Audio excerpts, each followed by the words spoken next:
ልበ ብርሃኑ ግለሰብ ይችን ሴት ከመኪና አደጋ ታደጋትም። ታዲያ ይህ እንዴት ሊሆን ቻለም? መኪናውን መመልከት አይችልም፣ ነገር ግን እሷን ከመኪና አደጋ ተረፈም። እንዴት ይህንን ልታውቅ ቻልክ? ጥያቄዋ ነበር።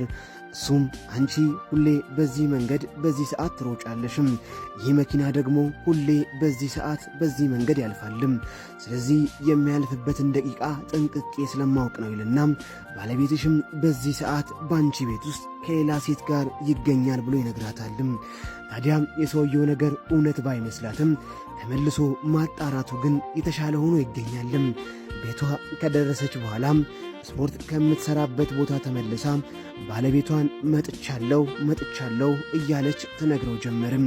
ታዲያ በዚህ ሰዓት ባለቤቷ ከነበረበት ክፍል ውስጥ ወጣ ብሎ መጣሾይ ማሬ እያለ ይደናገጥና እፊቷ ይቆማልም። እሷም ምነው ደነገጥክ ብላ ስትጠይቀው እዚህ አካባቢ ሌላ ሰው አለ እንዴ ምናምን ብላ ትጠይቀዋለችም።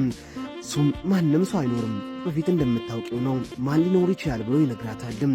ታዲያ እሷ ማጣራት ፈልጋለሁ ብላ ቤቱ ላይ ድምፅ እያሰማች መዞር ትጀምራለችም። ግለሰቡ እንደምንም ልታምነው የግድ ይላታልም።